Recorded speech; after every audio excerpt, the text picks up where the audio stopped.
Let's get it.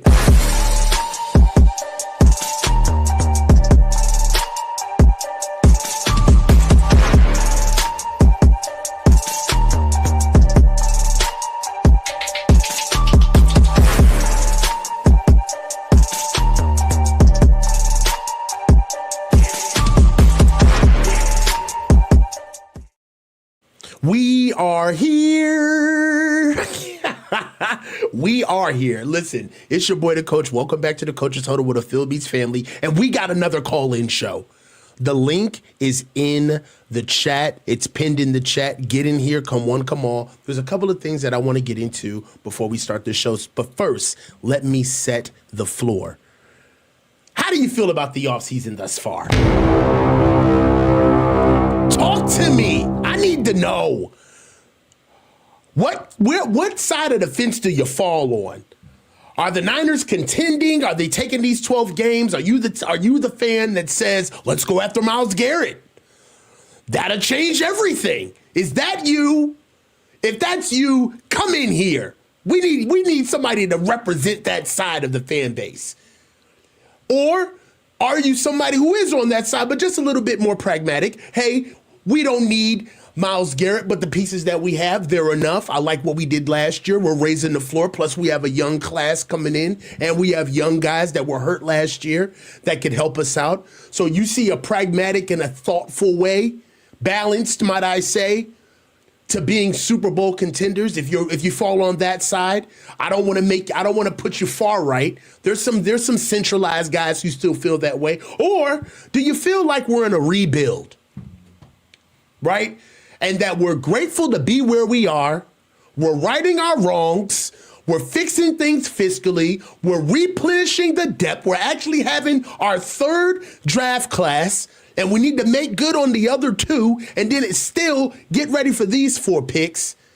And thank God that we had 12 games to rose over the stench. You could be on that side. But anyway, let me know where you stand. The link is in the bio. Call in. I'm going to start with Cousin Vin. Listen, we can go with that, and we can also get with the draft offseason, 30 visits, who you like, Romello Height, Omar Cooper Jr., Denzel Boston, Casey Concepcion, Jordan Hudson, all of the guys that the Niners have brought in through 30 visits. You could let me know about those guys as well as where you think we should go with pick 27 and pick 58. But first, we're going to start with Cousin Vin and get him in here, and we're going to get this call-in show started. Vin, how you doing, brother? Doing great, Coach. Great to see you. Living Good the to dream. see you too, man. Living the dream. How you been, man? Oh, doing the family life, loving it, and staying busy with work, school, usual life stuff. Anyway, awesome. I won't bore you all with that. So, go ahead. First thing I'd like to do, every episode, Dragon Ball Z needs a recap. So last episode we talked about Trent Williams. We should touch on that. I want to touch on that. Let's go. Is it truly an option that we can just ride it out for the year? Technically he is under contract for a year. Like, why are we rushing to trade him or, extend him? I mean, is there any real impetus to do that other than, possibly getting something for him? Because from my point of view, is there really? It doesn't seem like a huge market, really. I mean, there is, but not a huge one. Oh, okay. So I would say no. And the reason why, what kind of proves that is the $10 million that got voided, that did not get picked up, the option, right? That got declined, rather. That right there says to me that both sides don't like the initial deal. They don't like where the deal stands right now. So that right there blows all of that out of the water as far as the Niners basically just eating it, right? And you know what's crazy? Your take, your perspective is what Jesse feels. Jesse thinks that I ended up kind of agreeing with him in a roundabout way. It's kind of funny. Yeah. I have a hard time with Jesse because he's not to go super fan, negative fan, but he's got the great realistic takes I like, but at the same time, I'm just like, dude, I don't want to hear that sadness shit. Like, he will pop your believe. Jesse People want to know. They want to believe. I want to believe. I don't want to know sometimes. I know, we want to believe, dreams. bro. Yes, and yo, I'll tell you this. One thing that I know that Jesse absolutely loves, he loves being the proverbial balloon popper. Like, if you've ever had that friend who's like, yeah, but pop, nah, that's not gonna work. Here's 10 reasons why that's never gonna happen. That's not gonna happen. Yeah. But and what kills you is that it's not the fact that he's doing it with malice. It's not the fact that he's doing it because he doesn't like you. It's a sober, even level take. The points are not real. Really arguing against it. Yeah. Yes, it pisses you off because the points are cogent. You're like, Jesus Christ, you're making good points. Shut the hell up. So he's the inconvenient truth. He is. That's a great way of putting it. Yeah, but So yeah, that's how I feel on the Trent side of things, man. Like, listen, they both won out of that deal. I think right now, I don't have Sportrack is tripping right now. I do believe off the top of my head that Trent Williams is due about $33 million on the books this year, between 33 to 38. They don't want to pay that, right? So what they're trying to do is they're trying to get some money in his pocket, get this looking great on the cap. I know there's probably, I would venture maybe a 2-year deal, 2 years for like 52, 53, you know? See, my thought is maybe too, they extend him, right? Because that's probably what's going to happen, right? The Niners always walk this line of what they probably should do and then what they're comfortable doing, right? And always err on the side of comfort.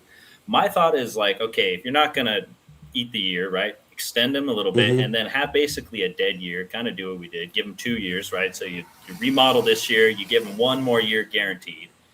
And then that last year is just a lame duck, like, we can cut you without any trouble, because that kind of leans nicely into my draft idea, which they would get a guy like, I don't know. I like the guy because he's huge, Crownover out of A&M.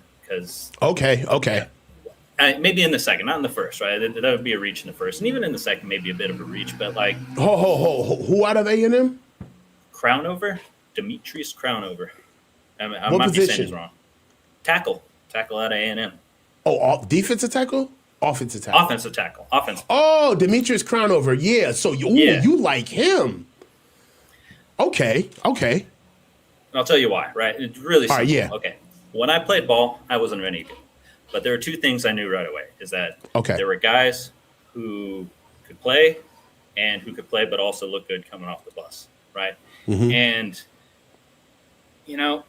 there's something about that, right? You need guys who can kind of look the part because, aura goes a long way. It seems like a weird, intangible thing, but, I mean, there's very much some truth to it. That's why a guy like Nick Bosa gets all the credit he does. I mean, we could look at his play the past couple of years and say, well, it's been kind of mid. But, when it's game time, he looks the part. And, there's something to that, whether it's tangible or not. And, a guy like Can I just interject really quickly? Because I love what you just said, and it deserves time to breathe.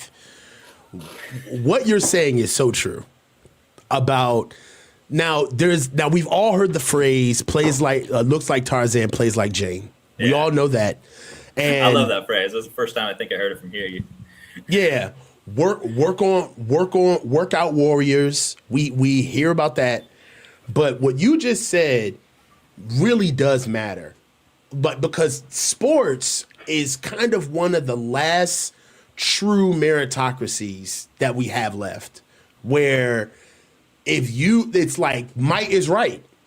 You know what I mean? Absolutely. Like, if I'm bigger than you, if I'm stronger than you, if I'm faster than you, if I'm smarter than you, then I deserve to be on the field. I deserve the spoils. I am the tip of the spear. Yeah. Absolutely. And it's that tribalistic atmosphere where you have so much faith in the top dog because the top dog gets challenged all the time.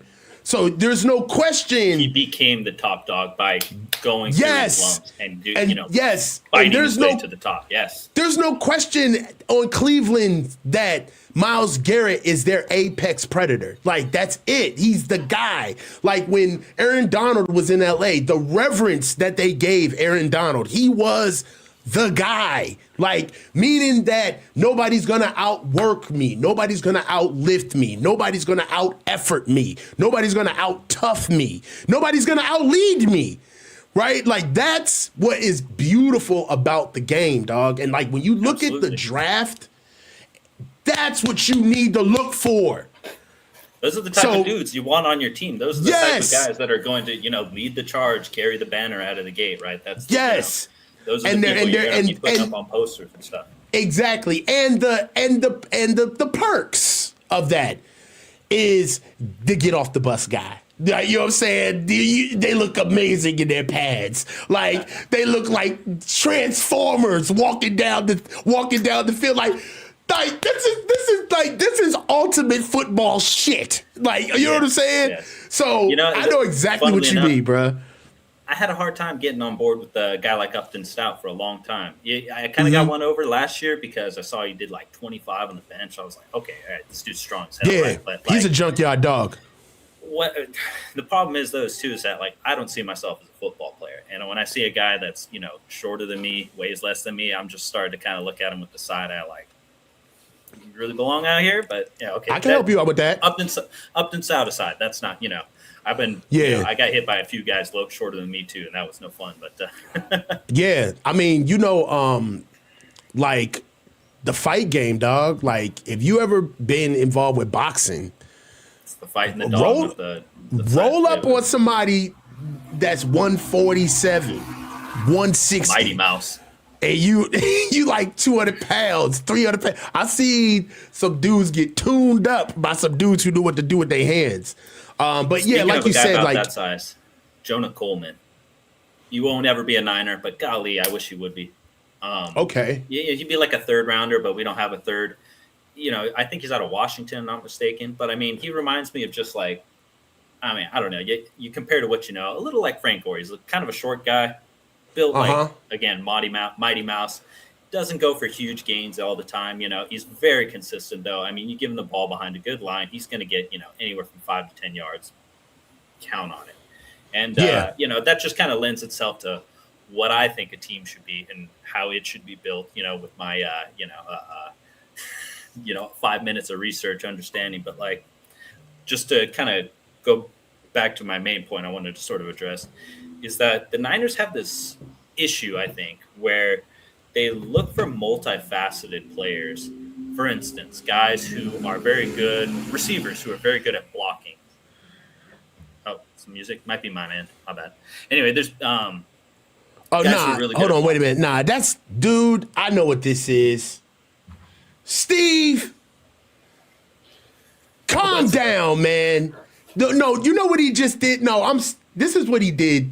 He just played on some content creation deep trauma that I have. I know you may not remember this, but my channel, before it was the Coaches Huddle, used to be called Bang Bang. Okay. Right? Okay. This is like 3 years ago. And like this dude, he's a fucking prick. So let me tell you what he just did. I had a show where my audio screwed up, and I had like this beat, this loop music, and it would not. I thought you were playing the theme music for about an hour or something like that. Yeah, I did. Like, no. Imagine this. Like, and it was just a whole, and it would not stop. And it went throughout the entire show for like 2.5 hours.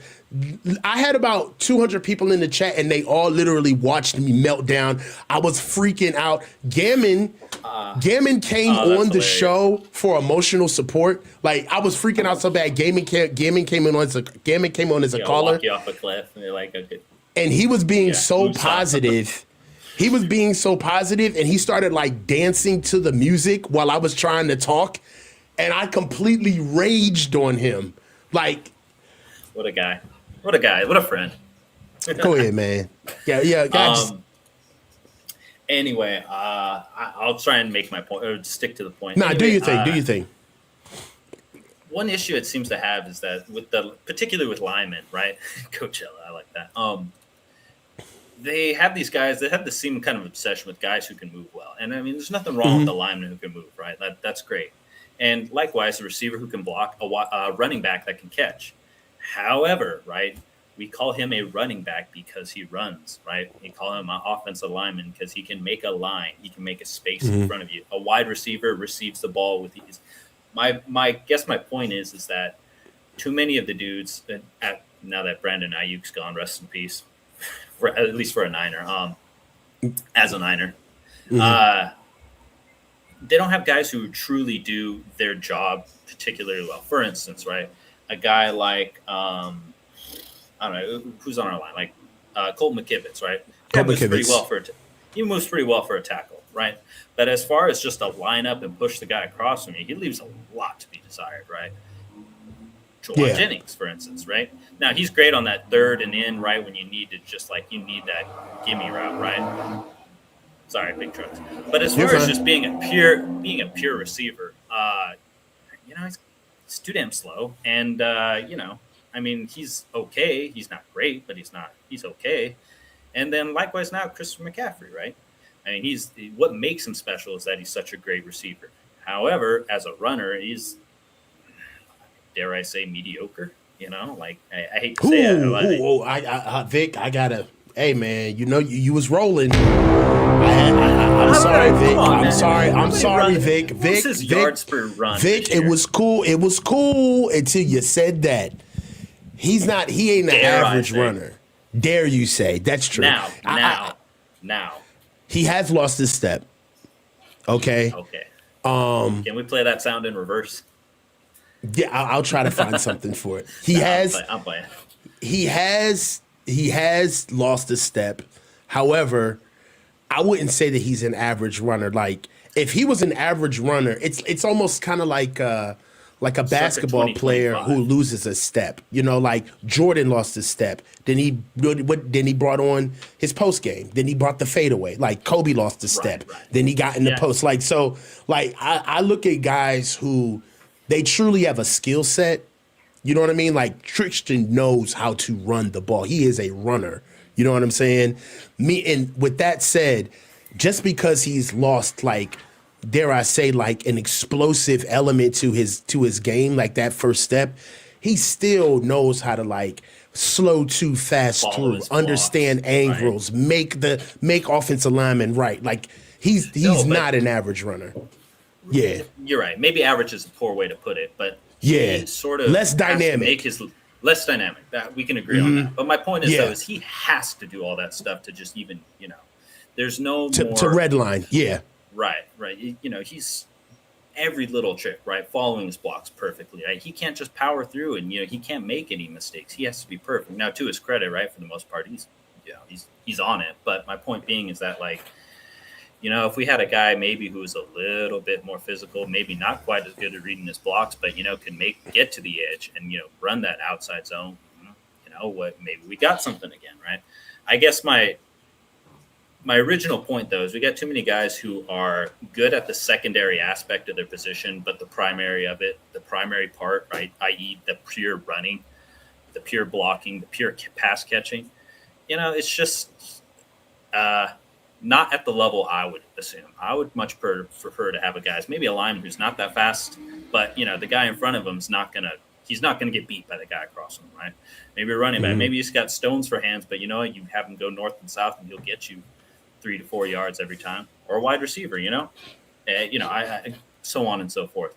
So I guess that's just sort of the blueprints that the Niners seem to use is kind of fun, or a fullback who's great at catching and can't block to save his life, right? Like, that's my problem, right? It's like the thing that they're supposed to do at your position is kind of not as good as the secondary things they do. And that to me is just a fatal flaw, right? Those are nice things to have, but your bread and butter is pass catching as a receiver, right? And I don't know. That's just my take on the Niners build as a whole. To go back to the draft real quick, I really like Cassius Howell, another guy at A&M, Cassius Howell, defensive end. What I like too is that he seems more like a proper D end. He's got the pass rushing ability that we would probably like to see out of a guy like Michael, and I seen him at least in his highlights. I limited research, of course. Yeah, he did some pretty good stuff playing up and down. With his hand in the dirt, standing up. Didn't look like a liability in the run game. Had plenty of sack numbers, which I liked. So that's the type of guy I wouldn't mind. I wouldn't mind him either. My only thing is that we've just got this. We've got like this weird delta between our picks, right? So we're picking like at the end of the first round, and I think that there's literally about 26 to 28 first round graded guys on my board. So right there, unless we're kind of counting on some guys above us to, kind of reach and get some guys that we don't have in the first round, and we happen to luck up in there, that means that we have our positions fall to us.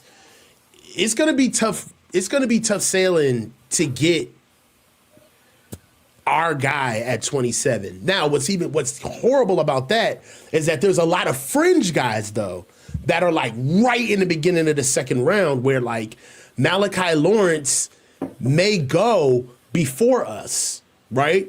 Where Malachi Lawrence may be gone, right?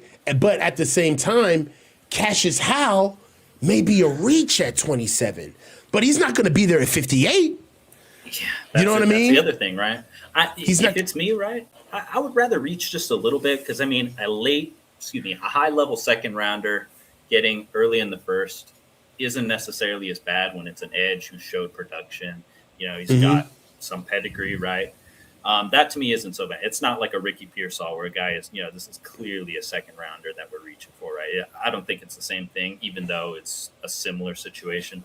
So that doesn't bother me. And like you said, just like you said, 28. Yeah.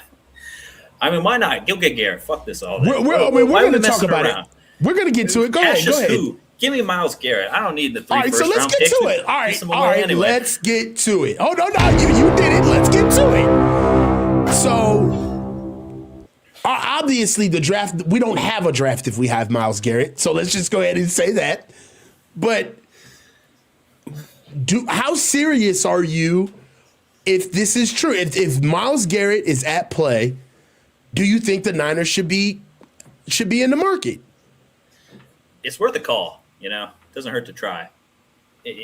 That's not really bullish. You're not really convincing me now. My thought is that we just don't have the ammo to, we don't have what it's going to take to get a guy like Myles Garrett. Sell the farm? What farm do we have? We sold it what twice farm? over the pet already. Farm? We're trying to get it back. You mean the pet farm? What farm are you talking about? Who we got? We got a couple of bully goats and a rundown nag. We ain't got no thoroughbreds. Sell the farm. Come on, man. I struggle to imagine what we could even offer that would be enticing to the Browns to actually move it. Like, Garrett's probably the best defensive player in the past. Trent Williams. Williams. Trent, if we Trent, gave them this year's first, next year's first, does that move the needle? I don't know if they care about that. Yeah, exactly. No. We're going to do 3 firsts for him? Trent and 3 firsts? All right, so look, if realistically, they're going to want something back, at least to replace him, right? You just don't let go of Myles Garrett and take something. So it could be Mykel Williams, 3 firsts, and Brandon Ayuk. Brandon Ayuk, like anyone no one cares about that. They'll wait. How long do they got to wait? Wait a month to just sign him for free. Like that's not, That's true. That's giving someone's food and adding a napkin and saying, "Hey, here you go." But all right. The reason why I'm having a hard time with this is that the deal is absolutely ridiculously stupid if you bring Myles Garrett in and Nick Bosa and Fred Warner are not on that defense. How do you get him here without moving them to, basically? That's the point. You see what I'm saying? Because Myles Garrett without Nick Bosa, that's a wash. Yeah, it's a wash. A much better productive player. I get it, but it's a wash, essentially. All right. And Myles Garrett, Nick Bosa, no Fred Warner. All right. Good luck. You know, we got to go find an all-pro Hall of Fame Mike now. Congratulations. Yeah. I mean, I don't sleep on Nick Martin now just because he hasn't played. No, he ain't good. Yeah, I'm not sleeping on Nick Martin. I'm looking for a pulse on Nick Martin. There's a difference. What do you call that? A person of interest, or when someone's missing? I forget what that. APB. Yeah, APB. Yeah, exactly. All points bulletin. Yep. Exactly. Where is this guy? I'm gonna need milk cartons in a bit. I'm trying to find him. No, actually, I had a conspiracy that maybe he actually is being put on ice. You know, this is ultimate hopium positive fan. Maybe there's a world where they really did want him to sit for a year and watch seniors or not seniors, excuse me, but veterans like Fred Warner, like even Kendricks, play the position and understand a little better. I mean, he did make some big improvements in his preseason jump. And my hope is that maybe this guy does actually make a big difference and make a big jump because, D. Winters is cool, but he's no Greenlaw. Greenlaw's great, but definitely on the twilight of his career. We don't know. Warner will probably be back. Broken ankle's bad, but I don't know if it's necessarily career altering. Now, I'd like to think a third round middle linebacker can, show some promise and, maybe see the field someday. But in any event, though, as far as getting Garrett, if we could send 3 firsts and Michael, I wouldn't necessarily say no. I don't think the Browns would say yes to that, but I mean, I wouldn't necessarily say. Just think about it, right? Let's say it happens. They're at least making a deep run in the playoffs, at the very least. All things being even, right? They're making a deep run in the playoffs. Those firsts aren't going to be that great anyway. I mean, I'm tired of being close and not getting all the way, right? If there's something where they could truly throw the gauntlet down and say, all right, we are all in. Now is probably not the time to do that, right? I think there's a great argument to say now, even if it would work, it's not a great idea now because we just still don't got the horses. We don't have enough in the tank to do it.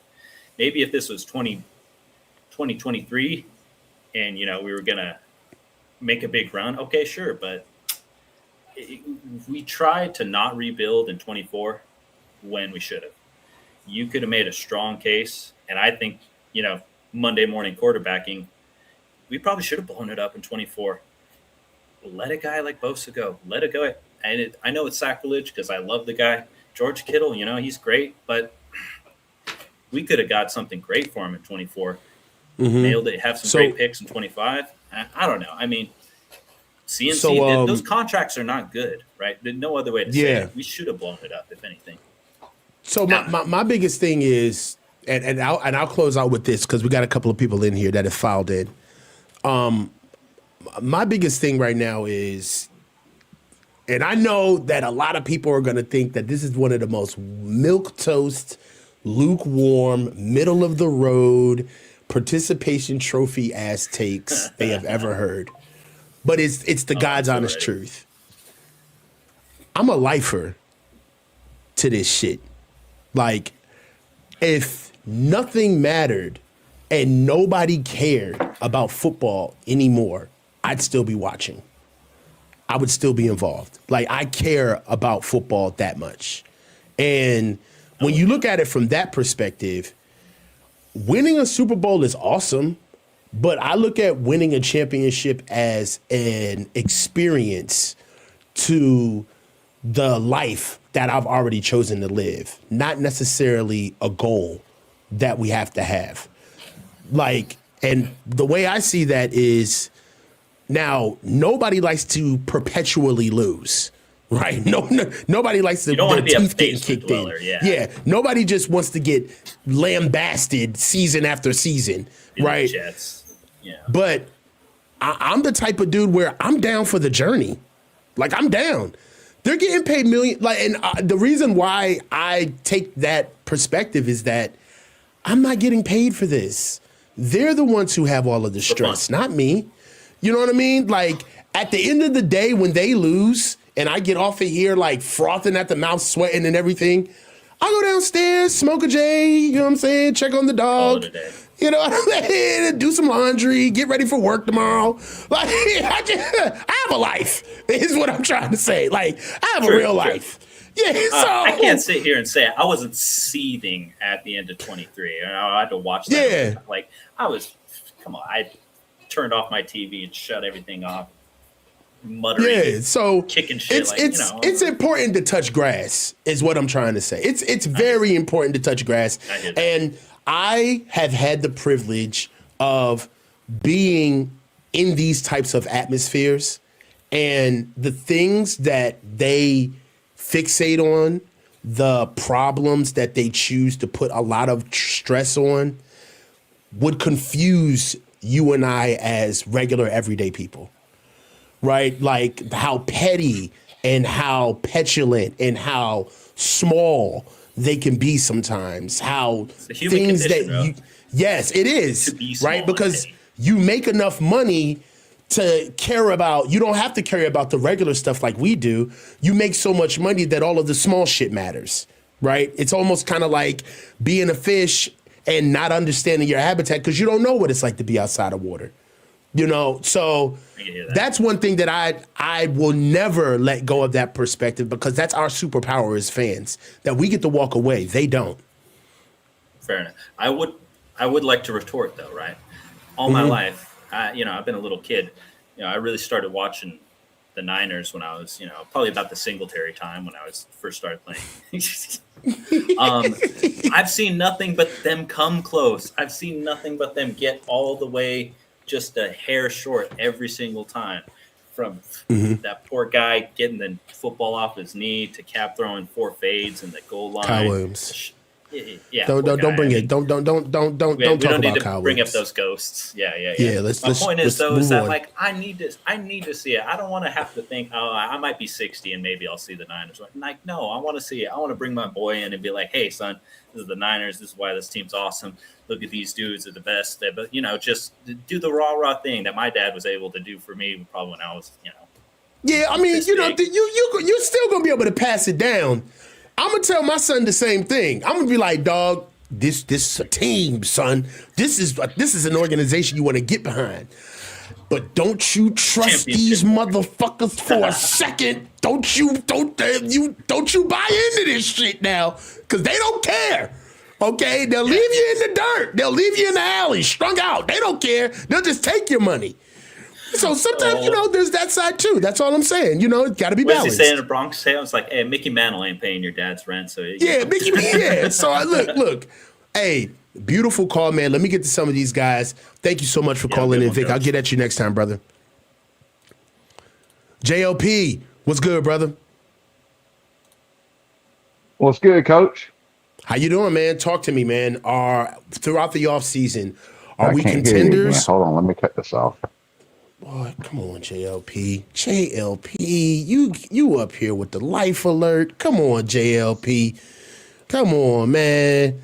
Hold on. JLP, my dog, too. That's my dog. King, I got you up here, King. Come on. What's good, up, brother? What's up, Coach? How you been, brother? Talk to me. I'm doing great. Long time listener, man. First time on the show, though.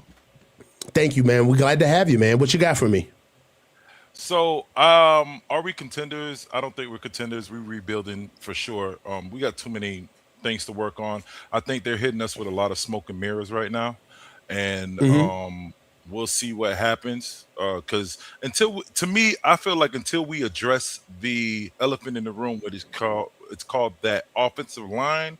Until we adjust that offensive line, we're not going to be anything. To me, at least. Yeah. And I feel like we got to do something with Christian. Right, like Christian is not Christian of 2020. What was it? 2023, 2022, whatever. Yeah, he's not the same guy. No, he's not. And we should have never got rid of Mason. Never got rid of Mason. I don't even know why we did that. So I feel like we're rebuilding until Kyle Shanahan figures something out. Who's to say we might not even have John Lynch after next year? So he's a lame duck. Yeah, he's on a lame duck year until. I don't know. They might be in the back office trying to figure it out, but I don't know. Who do we get if we lose John Lynch? Who do you go get? Who do you go grab? Is it somebody in house or is it out of the like somebody in the rotation, or what do we do, right? Or do we lose? It both? might be Chris Sims.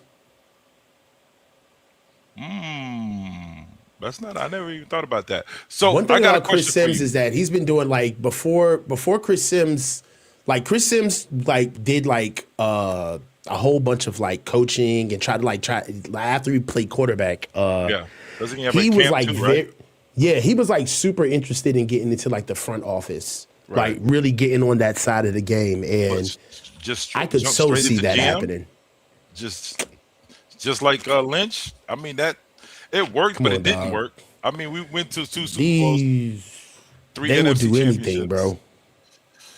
Yeah. Do you call? They okay, will I got- do anything. Listen to I got what two I'm questions for saying. Go ahead. I got 2 questions for you. All right. So one, do you consider Kyle's tenure with the Niners a success? Let's talk about that first, and then the second one is totally different topic. Okay. Do I think Kyle and Lynch. Let's say Kyle and Lynch. Tenure. Lynch as far as draft picks and stuff like that, right? And okay, draft you picks killing and me, man. everything. And then we'll go Kyle as far as coaching and getting this team to the promised land. At least getting us the Moses style, getting us to see the promised land, but not going in. Okay, well, the biggest thing about Kyle is that he's hot and cold. Okay, we're either plus 10 to 12 to 13 games, or we're either 500 and absolutely horrible. So Right. he's had 9 years. No Mike Yeah. Tomlin. Yeah, no Mike Tomlin. Yeah, no Mike Tomlin. You know what I'm saying? Yeah. Kyle is either going to wow you or Yeah. he's going to kill you. I think I'd He's rather gonna- be he's- wild or just be dead. I think I'd rather be dead to know I'm already dead. Me personally. And I get that on its face. You know, if that's asking like, hey, would you rather be broke or have money? Everybody's going to say, I want to have money. Yeah, exactly. You know what I'm saying? Exactly. And just weather the bad times. Right. The only thing with me is that you have to look at the wins and losses that he's had and what was there when he had them. So when he first comes into 2017, he's 6-10. Beleaguered, rostered, just getting everything together. Yeah. 2018 follows up with 4-12.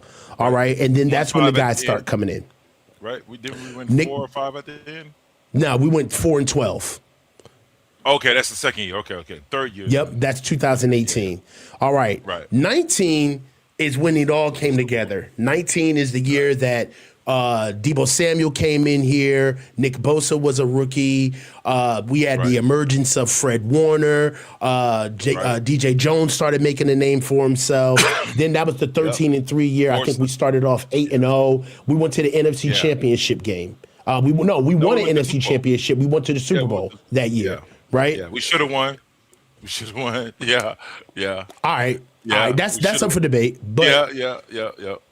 We next lost year after steam. that, I think we lost steam on that one. Going too yep. hard. Next year after that, we go 6-10. All right. Yep. That's the 2020 year. Jimmy G gets hurt. All right. Misses the rest of the season. Kyle gets COVID. pissed. Yep. Kyle gets pissed off. Trades 3 first-round picks. We Right. go get Trey Lance in 2021. Whew, that's a big black mark. Right. Right? We go and get Trey Lance in 2021. We go 10-7 that year. Now, let's take a pause. That's 5 years in. All right? Okay. That's more than 50% of his tenure. And since then, they've been to the Super Bowl one time. But outside of that, let's just say if you were a shrewd owner and you really wanted to see what you had at that time, let's say you gave the guys 3 years, they went to a Super Bowl. They sucked. They went 6-10 and 4-12 in 2 years, and then completely turned it around with a boom year, right? So if you look at it from 2017, 2018, it wasn't even like a gradual, like we're it getting just- better. you just it just spiked. out of Yeah. nowhere spike. Yeah. You see what I'm saying? Yeah. So there's really no rhyme or reason to how you can really build on why we should keep the coaching staff, not the players, because you can't really show that much development in just that shorter time. Yeah. The very next year, fresh off of the Super Bowl, they went 6-10. All right. Yeah. They lost Jimmy G. Yep. That's cool. But in 2021, they traded 3 first-round picks to get Trey Lance. Now, for me, that would have been you're on notice, right? You're fireable. That's fireable offense. 100%. You're fireable. Okay. Yeah. Now, in 2022, they kept what was the scapegoat that year, though? The scapegoat was his finger, 2021? Right? Yeah, but what was the scapegoat that year, the Trey Lance? That was the finger year, right? When he hurt his finger. That was the finger year, yes. Yeah, okay. Yeah, that's when Trey Trey played. Because he hurt his finger. Mm-hmm. Right. That year, Trey played 2 games. 3 games. He played 3 games. He played Arizona. He played a full game against the Texans, where he did okay. All right, so moving on. 2022, right? We already know Trey Lance comes in. Brock Purdy comes in 2022, saves the day. Goes 8-0 at the end of the season. We don't know what's going on with them. But at the time, you know who else was cooking in 2022? Jimmy G. Jimmy G was cooking in 2022. For the first 5 games or whatever. Yeah. For the first 5 games, Jimmy G was going the hell off. You know what I'm saying? Yeah, but I think Kyle Shanahan felt like he was restricted with Jimmy G. He had to scheme everything up just for which makes him a good coach, right? Like he's like, this is my system, but I have to do it this way for him, right? Like I can fit some people in this system and make it work for them, right? Isn't that part makes him good? That part makes him good. I wouldn't say that. I think that Kyle and John have been here long enough for decisions that need to be made if they don't win. Okay. So full stop. But they've been here 10 years. Are you saying Super Bowl win or deep run in the playoffs, like NFC Championship? Deep run in the playoffs. I'm being realistic. I don't think we're a Super Bowl team. Yeah, deep run in the playoffs. We got to at least win. Right. We have to replicate what we did last year. Right. If you talk to Jacksonville fans, Browns fans, those type of fans, they would love to see they would love to have what we had in the past 8-9 years, right? At least to make it to the Super Bowl twice, to NFC 4 times. We're talking NFC Championship 4 times, win 2 of them, right? So, I mean, okay, so you say closing me out with this last topic, man. Yeah, last topic is I want to go to the Brandon Ayuk situation real quick. And I know it's a dead topic, but it's just I feel like, do you think that something is wrong with Brandon Ayuk as far as he's hurt and he can't play, like he's career ended hurt and he just doesn't want to say anything? Because that's how I feel is what's going on, because everything else doesn't make sense.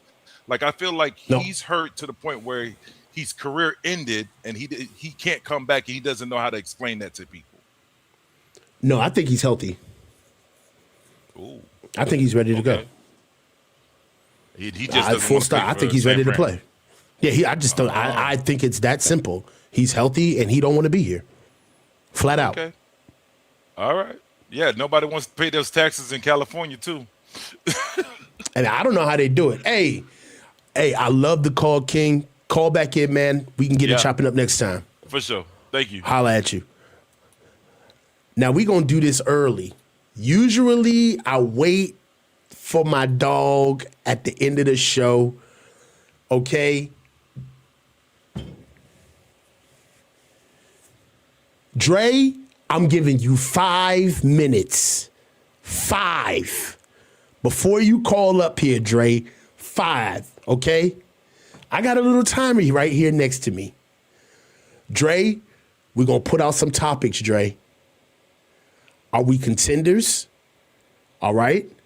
Or are we rebuilding?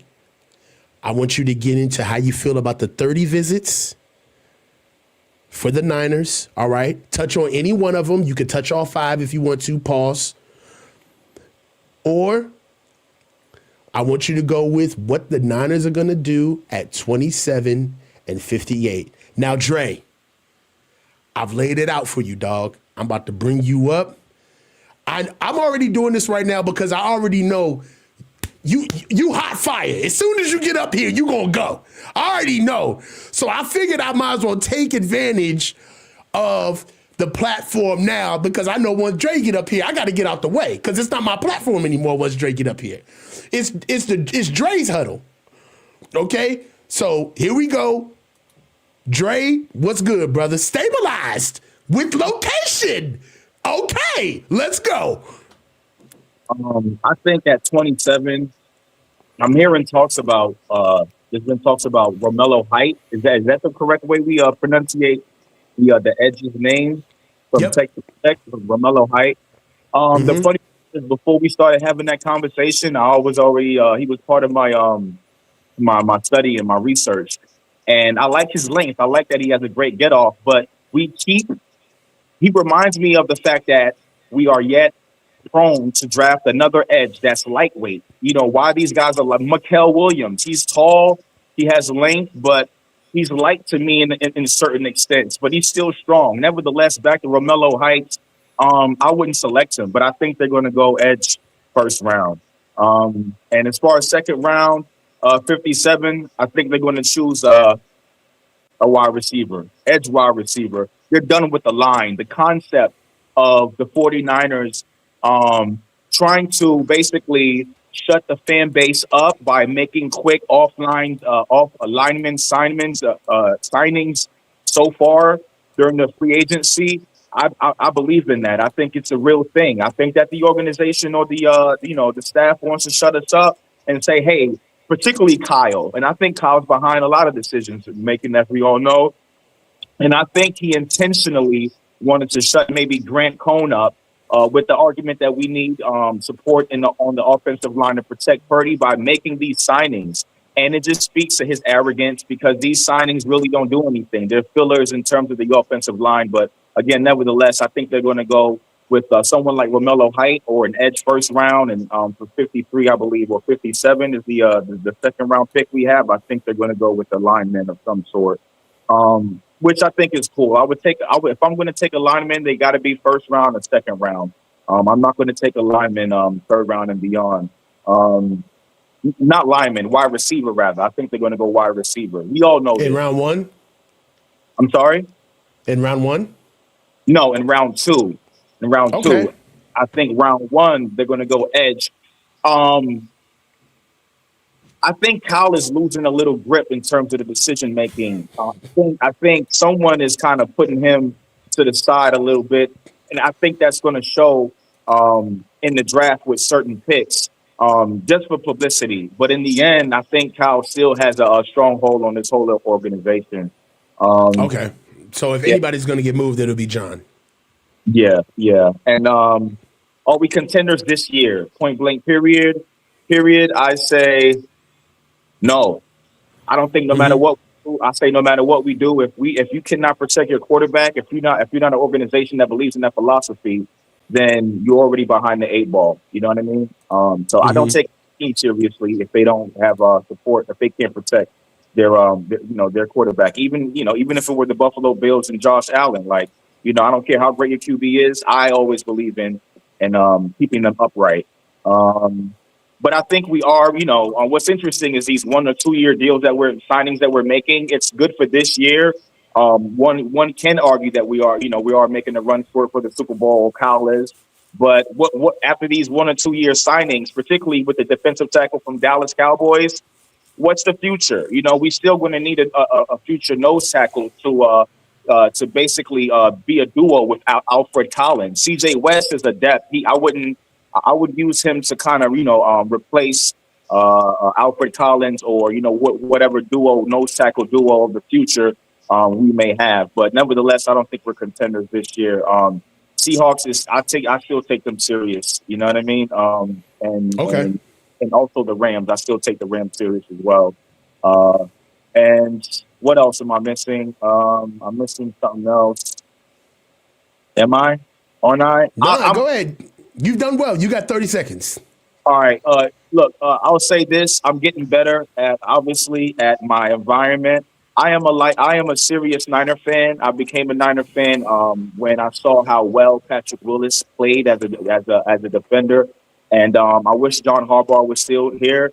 Hopefully, we can get back to that aura in those days. But we care. These guys that are getting paid football, Kittle, Kyle, they care, but not really. Especially not at this point. When my worry is when a football player says he's getting married, I get nervous because that's when all of the problems come in. The contract, you know what I'm saying? The weird stuff comes in because it's like, you get to either see, cliques team up, like how you see CMC getting married and Kittle getting married and Kyle attending these weddings. It's like we haven't won a Super Bowl yet. So, you know what I'm saying? We're not really focused. So I get nervous when when it's time for these players to have big contracts and they've got they've got their girlfriends in the tabloids and stuff. I get a little nervous. I don't know if they're going to take their job serious and come back and contribute, man. But go Niners, go Niners, go Niners.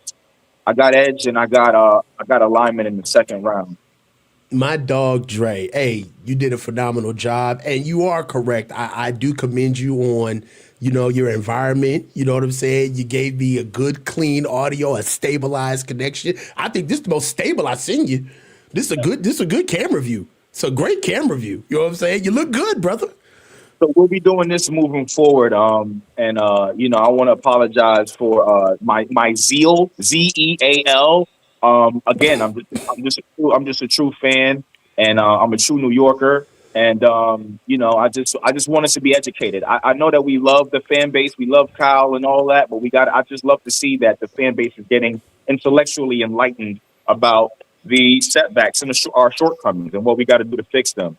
Until then, let's just keep on podcasting and supporting each other until we heal these wounds. You know what I mean? That Cal has put on us. Hey, man. Hey, Dre, love the call, man. Call back again, man. And again, man, I love the improvements, bruh. Thank you. Holla at you. Peace. Niner, DMV. Hey, Are you driving? Mm-hmm. I can't have you. You about to get my channel. Give me like 5. Bring the next one. Man. Never call me back, bruh. Golly, be your own people. Got me on the speakerphone, playing back, laid back, chilling, driving, about to get my channel shut down. Terradome, man. What's going on, brother? Niner DMV is Niner DMV. What is up, everybody? How is everybody doing? My man. How you doing, brother? That's my boy too, man. This is my dog. He know he wrong. He probably on 295. He know he need to pull over. Too, man. You know who he is? He's the guy in he's Terrence Howard in Best Man Wedding. Oh yeah, just too cool for school, doing his own thing. He's that too. I'm getting married, and he's breaking up cell phones. How you been, man? I've been okay. I've been wonderful. I want to take time out and just say, brother, you are absolutely awesome. I sense the Spirit of the Lord on your heart, your success, what you do, and how you do it. A couple of weeks ago, you heard about the passing of my little cousin Monique, man, and you made it a point yourself, Gammon Brown and some other incredible content creators, man. But you called me and said, Terradome, hey, we own, man. We love you. We like you. I see what you do and everything. And you ain't have to do that. You up there and you went to Bowie State. I'm Virginia Union, so it is what it is. We still cousins. We still cousins. HBCU cousins. We still cousins. But you're an incredible cat, man. You're an incredible man. Your professionalism, your structure, your production, everything about you says quintessential. Just quintessential. You just on it. You passionate about the team. You're informed. You're radiant personality. You that guy, man. I'm crazy about Thank you, Terradome. I just Thank you, man. love you. Thank you. Love you. Thank you, man. We love you too, man. And you're a part of this family. And for those of you guys who have been around, I reach out. This is not about this ain't about just getting up here and yapping. My tagline for the platform is where the field meets family. And that's what I mean. That's the platform of who I am, family.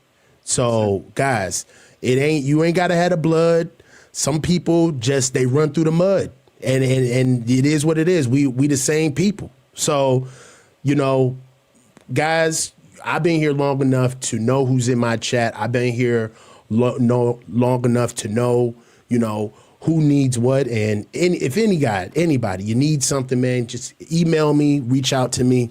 And we know how to do for our people. We know how to do for people. So I'm glad that you felt us wrapping our arms around you in that time of need, because anybody would need that. Thank you, Pterodome. So let's get to some football, man. Let's get to some ball, brother. So look, let's get to some ball. Where do you want to go with this? You want to talk about contenders, rebuilding? You want to get with the 30 visits? Where do you see us? How do you feel about the offseason? How do you feel about the team thus far? I gotta admit, my man John, he might have heard the rumors. I did a show. Y'all can go to my platform on Terradome, man. John is like, hey, you talking to me? You talking to me? John Lynch is out here acting a fool. We are having a great offseason. John Lynch ain't playing. I curse him and beat him down like a dog when he's messing up, but I gotta admit, man, bringing in Mike Evans, bringing in Chris Kirk, bringing in Osu, Odigizua. That's how I say it, like Joan Rivers. Go Digazua. Odigizua. You can smell the Virginia slips coming off her breath. Yeah, she said, "You're not even good enough." Odigazua. That's that 80s. Odigizua. So look, man, what do you think about the 30 visits that we've had so far? We've got about 4 receivers and an edge rusher. Romello Height is the lone edge rusher there, but for the receivers, they've had Jordan Hudson, senior receiver out of SMU, Denzel Boston, big prototypical X out of Washington, Casey Concepcion, speedster, do-everything guy out of Texas A&M, and then closing out with Mr. Yak himself, Omar Cooper Jr. out of Indiana, national championship winner. So how do you feel about the guys that have come in for the 30 visits thus far? Impressive young men, man. I like Denzel. I love Denzel Boston. I love KC. And for y'all that don't know, you see it over my left shoulder here. I'm a Miami Hurricane fan. I've been down since before a lot of y'all were born, and them daggone Indiana. You're gonna say Pacers, but them Indiana Hoosiers came out and gave me the business, man. So you got a chance to see him up close. I couldn't do nothing with him. And I got a good. Is he the truth? How Omar look for? Is he the truth? Yeah, man. He's a disciplined, get it done type guy. He's the type of guy that the saying that they said. The only one that could hold Michael Jordan under 20 points was Dean Smith.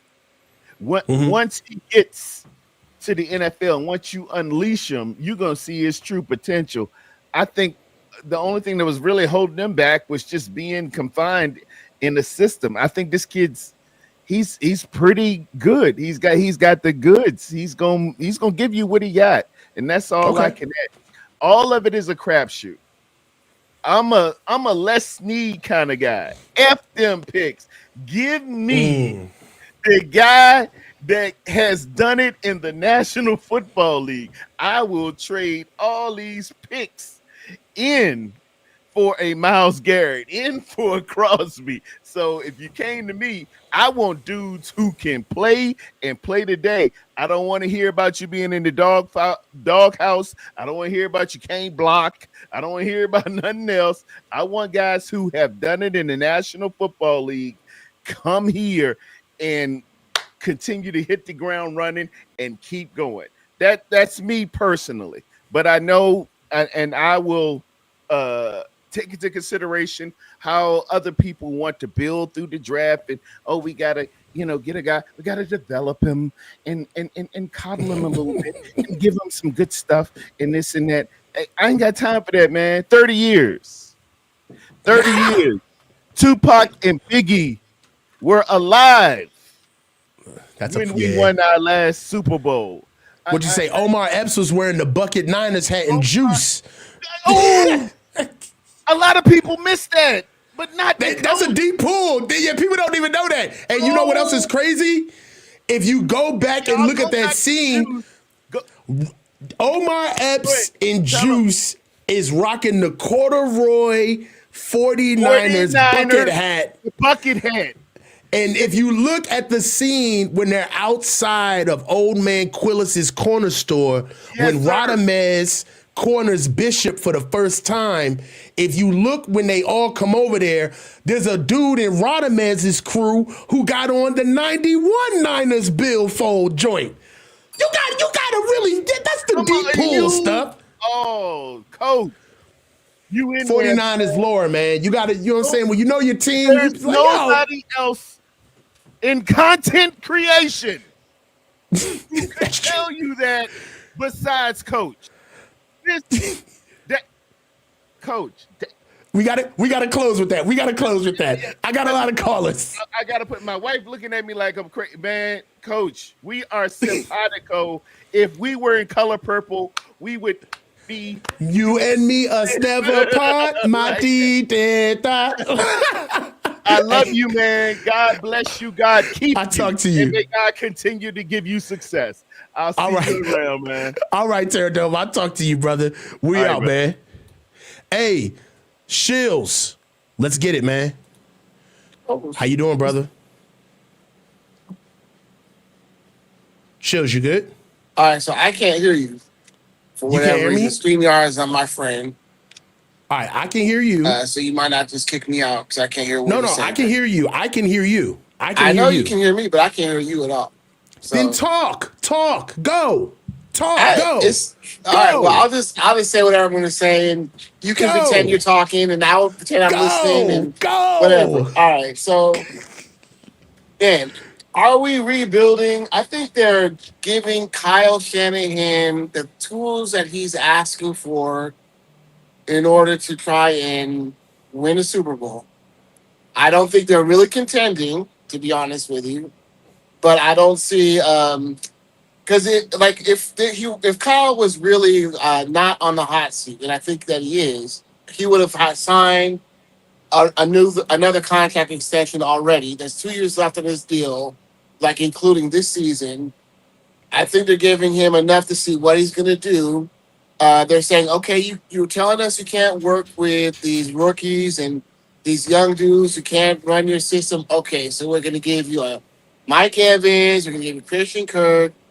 You want a Najee Harris. Okay, we'll get you a Najee Harris. Sure, whatever you want, Kyle. Just bring on whatever things you're saying you need. Let's not have any excuses where you're telling us we're not spending enough money on your weapons. Okay, you said you're going to need to draft another receiver. Okay, I know we already wasted a Ricky pick, but sure, we'll get you another receiver. Whatever you need, Kyle. I don't think he's going to get, full sale for the draft, but they'll probably get him a receiver somewhere along the line in there. Chris Bill, Jacoby Lane, whoever it is that they're saying he wants. Go ahead, get it, Kyle. But I think what we're really seeing is your Kyle's like doing all this other stuff. You see him doing the, announcing, going over to Saudi Arabia, this thing and that thing, kind of being a more personable kind of a dude, developing a persona other than the asshole who does, press conferences and whatnot. I think he's got one foot out the door because he's not putting it together, and I think that you know Parag is like, we're giving you everything that you wanted. And I'm on the phone, so that's all way too small for me to read. So I'm sorry. Hey, man, what, I'm in the backyard, bro. What you trying to tell me? But anyway, Kyle's got one foot out the door, and they're kind of pushing out the door a little bit. But they're like trying to say, we can't just shove him on out because he has all of this aura built up around him, all this legend, like Chris Sims always talking about how great Kyle is, what a genius he is. Nick Wright, whoever you want to throw out there, all the commentators in regular sports media talk about this guy being a genius, and yet he always seems to just fall into success in a season, right? You see him having success in seasons where either we have a last place schedule, like a third place schedule, something along those lines. Mm-hmm. He doesn't have any structure he's put together in an entire decade. He's been here a decade, no structure, no actual program. He's got like schemes, but no program. Him and John. Mm-hmm. And so what we're not seeing what you would have expected from a guy who's been around 10 years. You would expect to see, all right, well, I'm going to be drafting these players, building them up. And so, like, right now, we're on in a place where there's no building plan. Let's say we had done that with the guys, not even fully maximized everything after, what was that, 2023, where they could have traded Ayuk and Debo and all that, got the extra picks, and really built out their draft class. Let's just go with what they actually did. What haven't they done with those people? They haven't played them. What did they do with Jordan Mason? Didn't play him. They didn't play James last year. All these dudes are not playing, none of them. So you're never seeing a progression of the talent. Even if you're reaching on whoever the player is, you should have reached and be able to believe that you can develop that talent and put it in a position where in a year or two, maybe 3 at the most, that person is like now your starting guy. And you've got talent coming through, like you've got a progression of talent behind them to build on. And the Niners haven't done that. Specifically, Kyle and John haven't done that.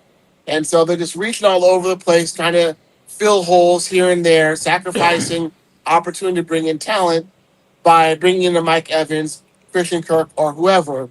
And I don't mean them in particular, but in terms of them being able to develop the actual position groups, it's not going to be there because, like last year you had DeMarcus Robinson, Bourne, whoever taking the reps. And this year you're going to see Evans and Kirk taking the reps. So the talent is never getting developed.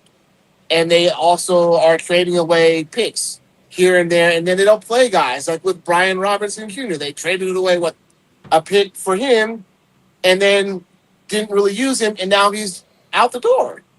So having never developed the structure, I think what we're seeing in terms of the way this offseason has gone on the offensive side of the ball is they're bringing in filler pieces on short-term contracts without extending John or Kyle. I'm almost done. I'm out. All right. And, basically not having done any of that, we're basically seeing a structure that's saying to me, Kyle, John, this is your last shot, and we're going to be replacing you guys for the 2027-2028 season. I agree with that. There may be conversation. There may be conversation. I'll holler at you. I agree with that. There may be conversations that either John is on his way out or Kyle. They may not be telling Kyle he's on his way out, but they may be looking to make some moves later on once his contract is up. I don't see a world where the Niners fire Kyle. Kyle would resign before they would fire him, and it would probably be some type of mutual agreement, some type of soft landing that doesn't really put a stain on his resume. Kyle will do something like trail off like he's a Super Bowl winning head coach or something, like he needs to take a break away from football. He'll come back in a year and be like one of the hottest guys on the market, and everybody will forget the fact that he's never won a Super Bowl. So that'd pretty much be it. All right, hey, we're going to get my boy Warren. We're going to go JLP. Then this dude, Niner DMV, keep bouncing. I was just about to say Niner DMV. All right, man, Niner DMV. Here we go. So let's go Niner DMV. Let's go. Then we're going to go JLP, Warren, and then we're closing out with Chunder Boy. If you come in the chat now, I'm sorry. These are my last three guys. Let's go, Niner. How you doing, brother? All right, we good. It's good to see you, stationary. Yeah, I just got traded to sit down, and now you done picked up. Yeah, I was on my way home. I was like, let me join in real quick. Cause I was on my way. I was like down the street. All right, good. I mean, I got a game tomorrow. I got flag football. I play contact. I play contact 8-man. So I can't do it, man. Y'all I go to nationals every year. My team is ranked number 3 in the nation. Like I don't know how y'all do this shit. I cannot do. You can do it. Y'all got jobs. This is why I don't meet up with you guys, because every conversation goes into, so can you still snap? You can't still snap though. You can't still get 3-point thing. I already know. I'm not playing. Hey look. I'll put you in blocking back. You be all right. No. We are old. Let it happen. Let us get old, man. It's over. That's why I coach more. I coach more than I play. Yes. I be like, hey, it is what it is. But hey man, how you feel about the team, bro? So I mean, the same way I felt last week. You still fumbling with this whole Trent Williams situation. Like Kyle Shanahan, people have to understand. I agree with a lot of the callers. Kyle Shanahan has to understand that if you do not invest into your offensive line, you will have no success. It is one, and I get it. You got one side you focus on the whole time, which is D-line. I understand it. But you have to put some type of emphasis on the offensive line. And do not listen to your offensive your coordinator, which is Kyle, where he's believing the offensive the line coach that we can build up linemen in the 4th and 5th round. That is a rarity. It is rare that you find a 4th and 5th round lineman that you can make a starter and a stud. That is rare. You have to build. You have to go in the 1st and 2nd and 3rd round for offensive line. Now you got to get guys, and like the other caller said, you went and signed all the. Dre was right. You signed all these offensive linemen, these fill-ins. That's just to say, oh well, we're working on the offensive line. We're gonna wing it again. We're gonna wing it, and we got Mike Evans though. We got Mike Evans. We got that D tackle. So we worked on the D line, but you're still going to draft the defensive end in the 1st round. Okay. So all right. So let's go there. So the basis of your argument is that not only do you not like the fact that they're not investing in the offensive line or prioritizing it, but you think so much so that we need to get an offensive lineman in the 1st round this year. Yes, that's why I said trade Trent Williams. Okay. If he cannot come down on his contract and work and give us a team-friendly deal, trade him to get another 1st round. That gives you 2 1st rounds. So if you go to the Chiefs, whoa! You think we'll get a 1st round pick for Trent? Hell yeah! You can fleece somebody. You got to start playing people for what they are. John Lynch got to stop being nice. I don't know, man. Trent Williams, you can go, look, y'all need it. You can go to anybody that's got a two 1st rounds in the 1st round, two picks. Go to the Chiefs. The Chiefs is the ones that wanted Trent Williams. Hey, I don't think they would give up a 1st though, because all right. So the reason why I don't think they would give up a 1st is that they know that it's advantageous for us to get rid of him because we don't want to pay him. That's the other side of it too, is that if Trent Williams is on market, teams are always going to come in with like a deal that they feel is requisite to the temperature of the room, which is you need to get rid of this guy just as fast as I need to pick him up. So I'm not about to make this deal 100% leverage and sweep for you.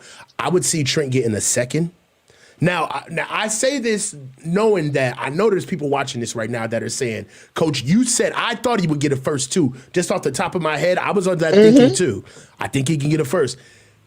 We got him for a fifth. We got him for a fifth and a third, right? No. I don't see him. He's going to be 38, 39. He'll be 38. I don't see us getting a second. Now this is the thing, Coach. If you get a second, you can package our 2 seconds to move up in the first. We don't have 2 second-round picks. Oh, that's right. We don't. No, we have one. We have a first, a second, and 4 fours. So if you can get a second for Trent, and probably a fourth or a fifth, a second or fifth, whatever. You take take 2 seconds, trade up to the first, get a tackle. Get a Spencer Fowler. I want Spencer Fowler. That's what I want. Yes, I know. I like Spencer Fowler, and I think he can be a great asset to our offensive line. The issue is we getting gotta trade that up time. to go get him. That's what I'm saying. Like the problem we're having right now, and he's not, and that's the problem. We waited too late, and this is the problem with Kyle.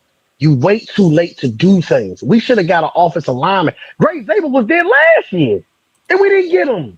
And look what he did for the Seahawks. Like, you had two years ago, in those last 2 drafts, you had offensive lineman heavy, and you could have got offensive lineman to have your replacement set up for Trent Williams in this situation. You didn't. Because you was grinding off the thing of, well, we got Trent here. We're not worried about that. Our offensive line is fine. We just extended Colt McKivitz, and I don't like Colt McKivitz. I think he's an average right tackle. We could get better, but at position, but we're not because we extended him. But you're not bringing in players and offensive linemen to challenge Colt McKivitz. Like right now, who is your left guard going to be right now? Right now, they got Brett Toth in there. Connor Colby is going to be somebody that's going to fight for it. But right now, the kind of like leader in it right now is Robert Jones, the guard that they just traded from the Cowboys. Dolphins. From the Dolphins. Yeah. From the Cowboys. He played for the Dolphins for 3 seasons.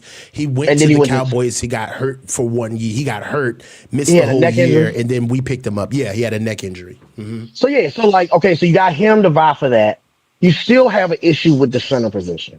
And the key to our offensive line, in every Super Bowl run we've ever been in and we won, we always had a great offensive line.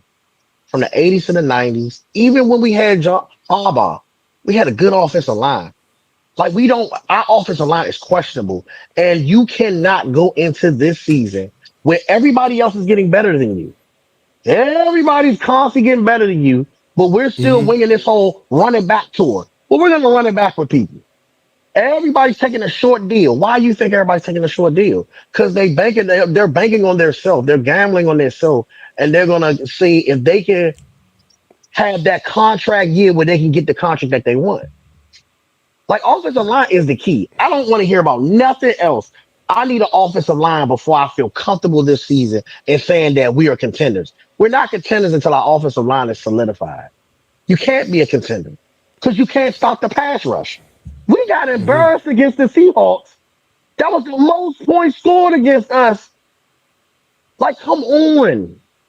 And you should think about protecting Brock Purdy. Brock Purdy looked duress that whole game. He was in duress. I felt for that man. I feel you. So, all right, let's say Niners are at 27. Spencer Fanu's gone. Caleb Lobu's gone. Monroe Freeling's gone. Spencer Mauaga's gone. You for sure have to get somebody at 27 and you want to go offensive line and you need a tackle. Who are you picking? That's it. All the best ones are gone for him. So the rest of them you will be drafted too high. Because most of them are going second and third.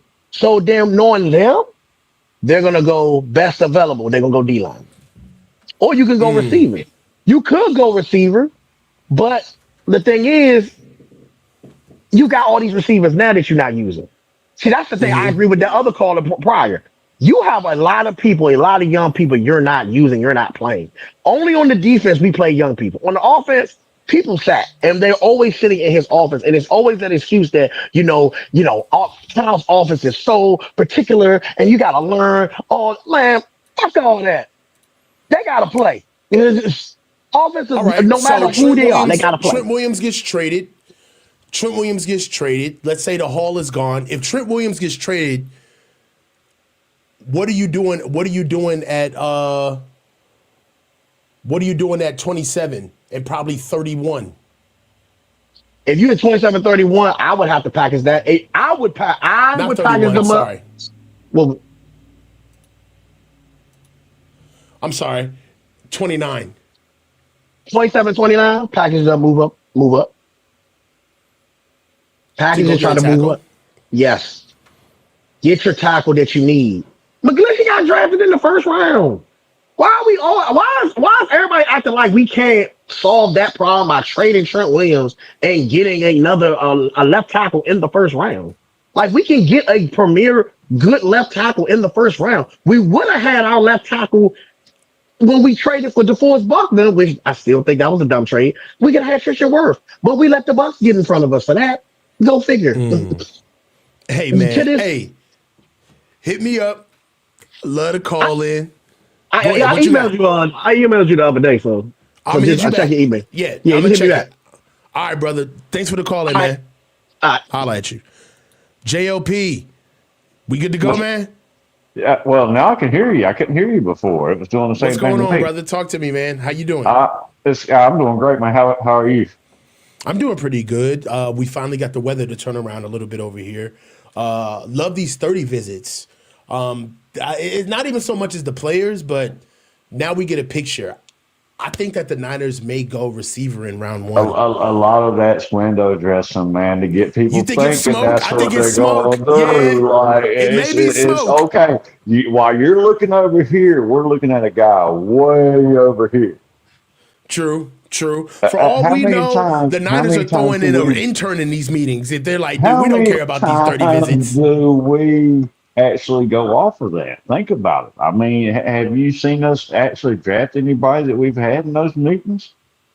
Throughout all the Harbaugh, I mean, not all the Harbaugh, all the Shanahan years? I don't remember. Yeah. I'm just saying. But I want to touch on one little thing that you guys was talking about earlier. This was way earlier in the show. The dude said that, hey, I would just love to see us win a Super Bowl. I've been around, okay? I was born in 75. I'll just tell my age right here, okay? Okay, I've do your seen thing. all 5 Super Bowls that we won and all 3 that we lost.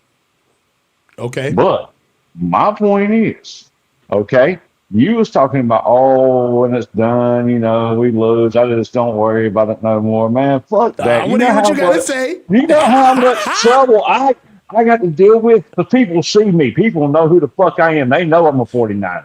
Like, they don't give a fuck. Everybody that I work with, everybody that I know knows I'm a 49er fan. So the second we lose, we can think I'm here all day long until fucking football season starts back up. JLP, this is the most fired up I ever seen you. I'm telling the truth though. When you at work and they know you rock these colors. Yeah. They look for you. They look for you. They gonna give you hell until the season starts. And unless it's their team that you beat, then they gonna keep their mouth shut. Like, the Eagles fans ain't saying shit to us right now. Cowboys fans can't say shit. So what you like saying basically is, hey, if they making me feel it, I'm gonna make them feel it. And it's death to the end. Hatfield to McCoy to the bitter end. Yes, sir. But my point is though that I don't even give a fuck who the names are on the back of the jersey. I just want to win. Okay. Yeah. I felt that as opposed to the losing, and I felt the losing as well. Man, in my opinion, I would rather lose so bad that we get the number 1 pick. Yeah. Than lose so close to getting to the glory land. You know what I'm saying? That the closer you get, the loss is harder. It really is. Like, you lose in the fucking Super Bowl. Like, The one, imagine how different the whole NFL landscape will be right now, and how different our team will be right now if Harbaugh would have won that fucking Super Bowl. Think about it. If Harbaugh would have won his, Kyle wouldn't be here. He would have probably got like a lifetime fucking contract to be our head coach. I mean, I'm not gonna lie, man. Balky and Harbaugh kind of had a thing going on. There was some synergy there, man. And here's the thing, though, that they was drafting fucking too much ego. Too much ego. Too much ego. It was. But God. You know, and the thing is that's why I really don't think Jed's ever going to fire Kyle. Like you said, it'll be a mutual thing if they do part. It will never be we just fired Kyle. No, it won't be that. Because then you'll look stupid when you go get the next fucking, what was his damn name? The dude that Tom Sula, the dude who used to be the defensive line Jim Tom Sula. We decided to make head coach because he won a few games at the end of the season. Come on now. I mean, Mike Singletary, Chip Kelly. My God. It was horrible, dude. It was horrible. I don't want to deal with that. But at the same time, I don't want to get like, and everybody talks about, we got a chance at the Super Bowl. Motherfucker, we was literally a couple games away this past year without half our fucking roster. Imagine you get back Bosa. Imagine you get back Kittle. Imagine you get back. You know what? Imagine you get back. I want to say something. I want to say something to that. While everybody petty fuck, no, it's not. I'm about to dream with you a little bit. Right. And I'm gonna put a dose of reality on your take, which is New England didn't really play anybody to get to the Super Bowl. They did not have like this crazy. They didn't have to beat the Lamars or beat the Josh Allens. Patrick Mahomes. They didn't have to go through like that regular AFC gauntlet. Do you think like all we had to do was beat the Seahawks? There are Seahawks fans. I'm just being honest, dude. If we would have beaten the Seahawks, come on, man. Us versus the Rams is anybody's game, dog. Yeah, that's anybody's game. I'll say this because I know this sounds crazy in the month of March to say this, but I'm impressed with the Seahawks. What else? Because I want to see how they'll follow up from this. What else? Because that year was a very favorable year for them. So all I'm saying, I want to see them respond. I just want to see Seahawks respond. That's all. Because now they have to deal with what we have dealt with. Their ass beat all year. But I just want to see what they have to do. Because what I mean by that is that everybody's crying, we lost our offensive coordinator. We got to sign JSN and with us. Well, good. Well, welcome.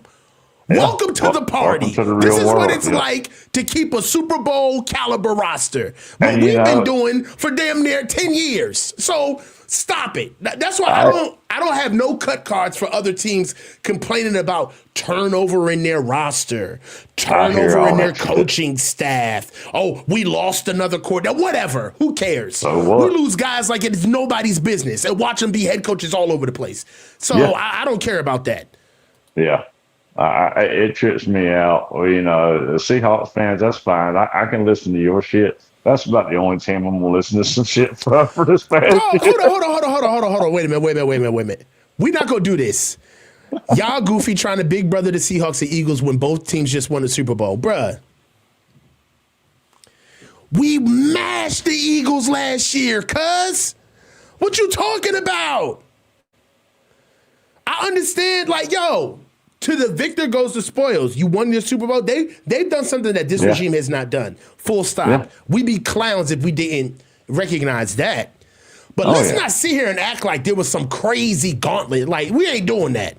Last year, there was a lot left on the table last year. Stop, Wizentard. JLP, what you got? Close me off for 30 seconds, man.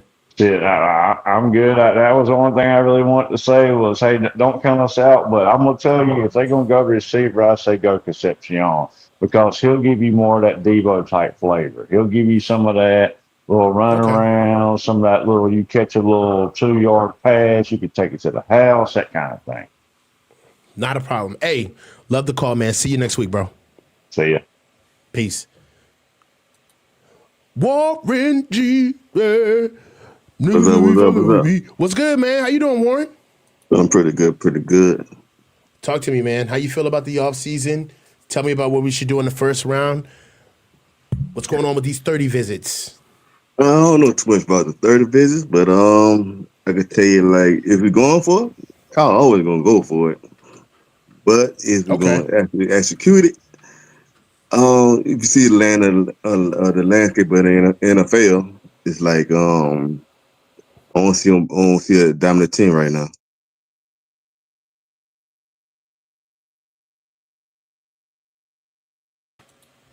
Keep going, bro. Yeah, shut up. My bad. Yeah. Seeing the landscape of the NFL, it's still parity, a lot of parity right now. Mm-hmm. But I see that can we win the NFC West? Everybody crying the Rams right now, so let's see what we got on the field first game. Yeah. I'm excited about it too, man. You got any draft crushes for the first round? We need an old line, but you know how Kyle in with him, he like China toys, so it's kind of questionable right now. We need. I'll tell you like this: if we had glad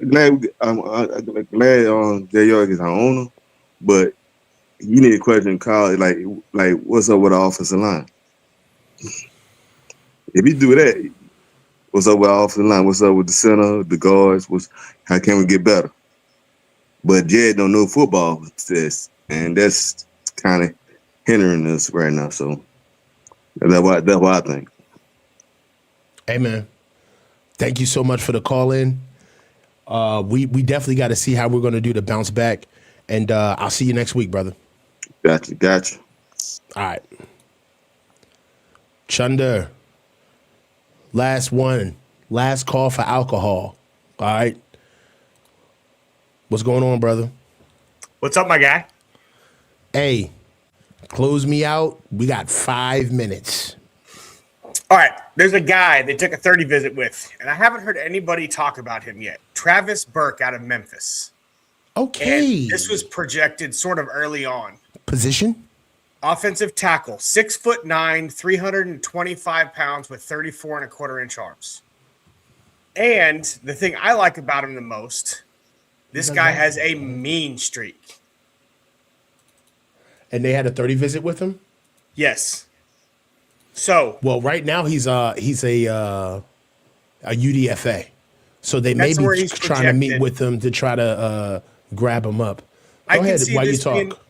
I can see this being one of those guys where if they trade one of those 4th round picks and pick up like a 5th and a 6th or something, this be one of those guys that they pick up like with that last pick that they accumulate like in the 6th round or something like that, and not letting him go undrafted. But yeah, just a guy that I think they might bring in as a developmental tackle prospect, and I think there's a lot to work with there with him. And I love his nasty streak. He's just got to clean up a lot of things technically.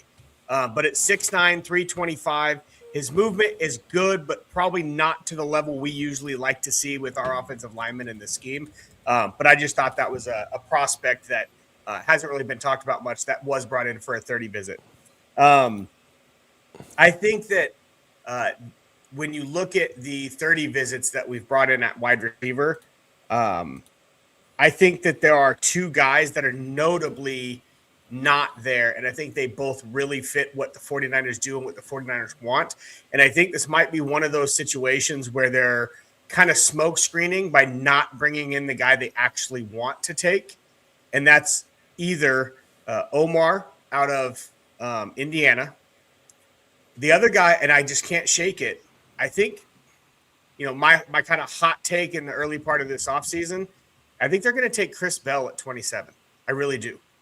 God, that would be a reach, man. It would be a reach. I don't think he'll be there at the end of the second, and I think he will be there at 27. He'll be there at 27. He won't be there at 58 or 59 or whatever our second round pick is.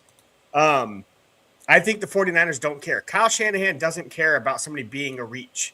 If they have a chance to move back into the second and then take him, that's what they probably would prefer to do, just like they wanted to do with Ricky Pearsall. They wanted to move back a few spots and take him at the beginning of the second round. I think Chris Bell has star wide receiver potential. Okay. And I think that's one of the guys that the 49ers would really like to get on their roster. Now, with that said, we can't also discount the fact that the 49ers have a long track record of taking defensive tackles or edges in the first round. So the most likely thing the 49ers will do is take a defensive lineman. And there's so many good defensive linemen available at that 27 spot. There's going to be 2 or 3 edges that are good. There's going to be 2 or 3 defensive tackles that are good. I kind of almost hope they take a defensive tackle because I think there's a lower chance that they're going to screw it up if they take a defensive tackle. Mm-hmm. And, in the first round? Yeah. So, if they end up taking a safety, I don't trust them to not take the wrong one. To pass on an EMW and take a different guy.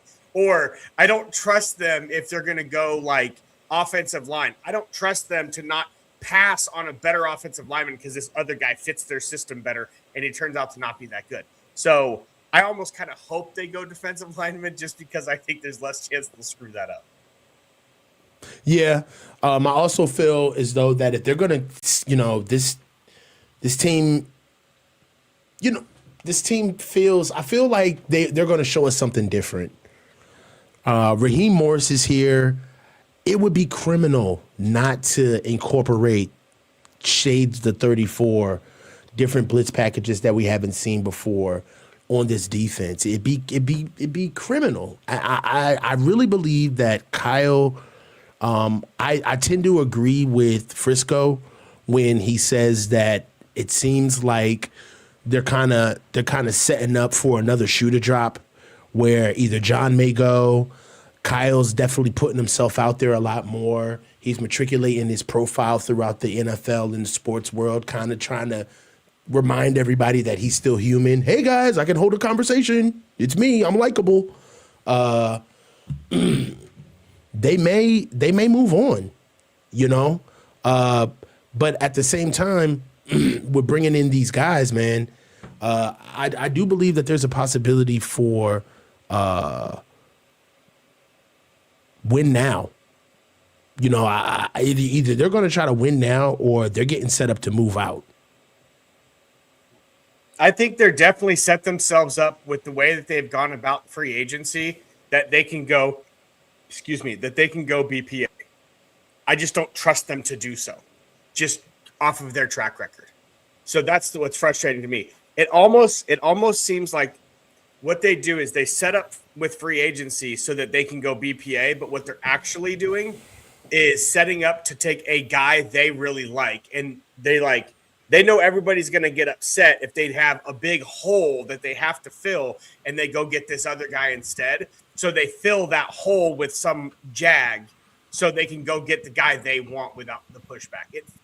I feel the same way about the offensive line. I like what you're saying. I feel like that is the offensive line. What they've done, they've thrown a lot of guys. I mean, although better than what they had, also too.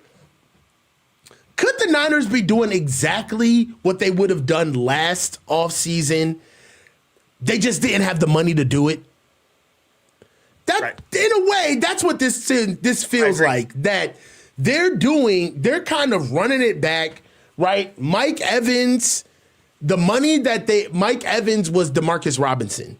They just didn't have the money. You know what I mean? Like, they've been bringing in guys like Christian Kirk was Kendrick Bourne. They just didn't have the money for Christian Kirk, so they got Kendrick Bourne. There's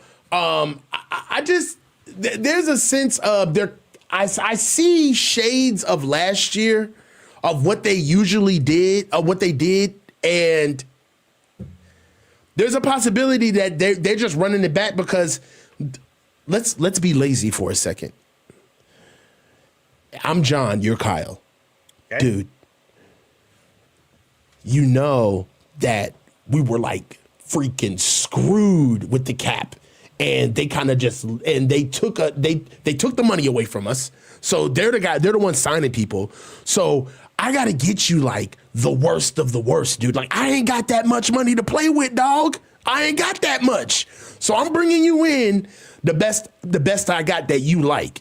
And now I'm John talking to you after this season, and I'm like, dude, let's run it back. Let's run it back. Like, it worked. We won 12 games. And we have way more money to do exactly what we did last year. Let's go get a Mike Evans. Let's go get Christian Kirk. All right. We need another D lineman. That absolutely killed us. We can't hide from that like we did last year. Our defense of line was unrepairable. It looked horrible last year. So I can see why they went and actually spent some draft capital on going to go get an Osia Odigizua. Outside of that, I think they're done at offensive line. I don't think that they're going to get anything in the draft. If they do, maybe the last pick, the last fourth round pick that they have. I believe that with what they did in the offseason, they're trying like hell to get Trent signed. All right. And they're done with the offensive line. As far as they're concerned, the offensive line is ready to go for camp as soon as Trent signed. They're good. Yeah, that's the one caveat too. They're done with offensive line is if they move Trent, then they're going to draft an offensive lineman in the first or second round. However, if they're able to extend Trent, they're going to act like that position doesn't exist until they get to day 3. And that just is what it is. Yeah. Do you think – okay, so – now remember, we do a show together. Yes. We ain't giving each other. You can't give up. You can't give all. Yeah, give me some. Right. Last topic. Okay, let me close with this. So something that gets really overblown is the impact of rookies in their first season. So people talk about draft classes as if you're going to fix the roster with your draft class, and what I think doesn't really get acknowledged often enough is there's maybe 6 guys in a good year, maybe 8 guys who are rookies who have a significant impact on their team's ability to win. The rest of the rookies take a year or two, right? There's not that many guys who play a major role. Mm-hmm. So let's pause right there. Mm-hmm. Let's pause right there. You're talking about all rookies, first round, second round? Yeah. So if you look at the rookies from last season. No, I'm just asking you. Yeah, all across rookies. the NFL, all okay, rookies. So you're saying that out of all rookies, 256, only 6 or 8 of them are real contributors to their team in year 1. Not contributors, impact players, right? There's a bunch of them that contribute early, right? There's probably 30 or 40 guys that play a role or are a solid backup or like a number 2 corner that eventually works in a number 1 or a rotational guy on the D-line. What I'm saying is there's only a handful of guys that actually make an impact on their team in their rookie year. There's not that many. It seems like it's more, but if you go back and look, it's like less than 10 every year of rookies that actually make a significant impact on their team. I need to quantify what significant impact means. Like what does that mean? Qualified significant impact.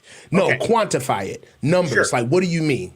Okay, so this year we're expecting our first round pick to come in and make an impact on our team. So if it's an edge player, we're expecting 8 sacks, 30 pressures, and be good against the run or something like that, or maybe 6 sacks. Like you're expecting him to make an impact and not just be a guy who happens to start. If we get an offensive tackle. I don't think, I think, okay. So your premise, I hear what you're saying. I don't know how to argue that because I don't even think I've ever looked at that before. To be quite honest with you, my thing is that impact can fall in discretion and perspective of the team that you're on. Like, would you say that Dominic Pooney was an impact player his rookie year? I would. Borderline, yeah. You see what I'm saying, though? Yeah. Like. And that's the thing is it is difficult to quantify at certain positions. Like wide receiver, very easy to quantify a wide receiver who has an impact, right? Would you say that Alfred Collins was an impact player? Yes, because of like the turnovers and because he showed up in critical situations multiple times throughout the season. I do think you'd have to give him as a nod as an impact player. All right. So you think, all right. So this is what I'm saying. So, and I love you. We doing our thing. You know what I'm saying? Well, when you say that we have impact players, you said that we're talking about a player who has like, and Alfred Collins is not an edge rusher, right? Mm-hmm. So we know that 8 sacks, 30 pressures is not in his wheelhouse to be a tackle. Yeah. But at the same time, for him to be an impact player, right? You're saying that Alfred Collins is an impact player. If you look at his stats, they're not impact player stats. You see what I'm saying? Like Alfred Collins for this year.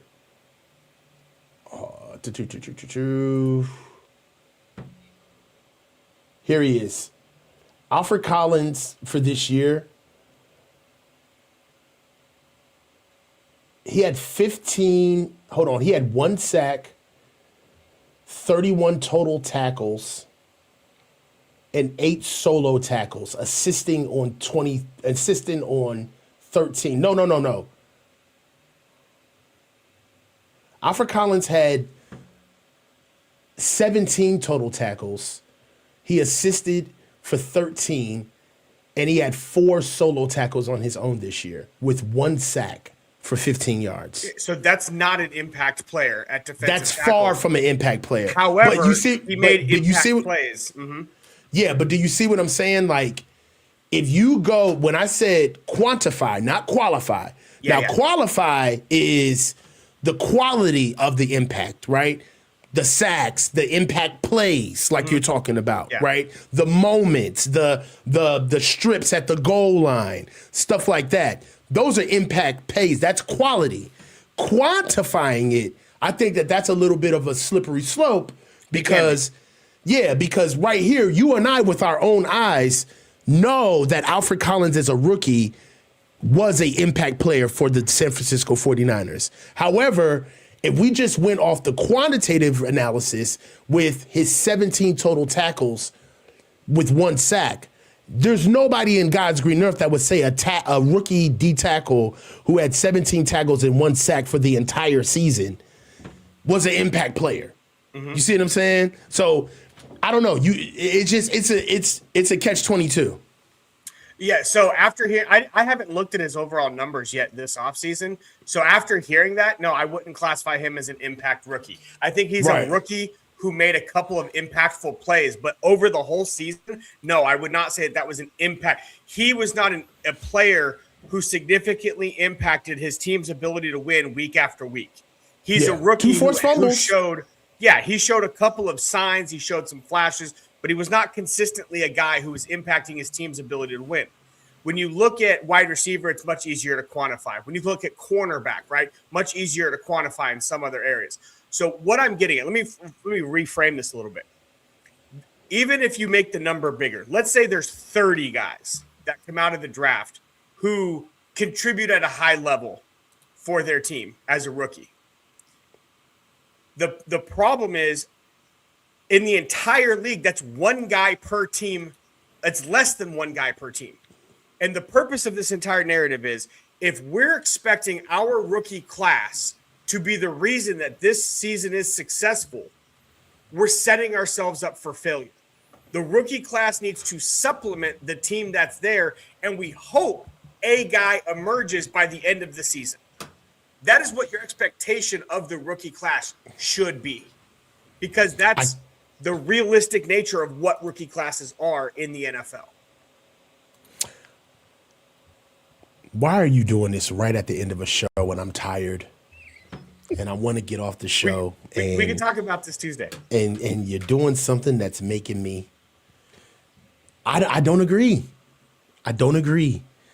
I think that you can have more than 1, more than 2, more than 3 guys hit for you in a draft and that not be an aberration. Like that could be normal. I think that maybe the Niners being so bad at drafting has kind of shifted your standard for what you expect out of them. But make no mistake about it, we don't have the team that we do if we don't get drafts where multiple guys hit. Okay? Multiple guys. All right. So if we're going by your standard and we're literally just waiting on one guy to step up and then we got to wait for the other draft class to kind of mold their way into wherever they fit into the league, then we've had some of the most all-time drafts of all time, and we deserve to wait.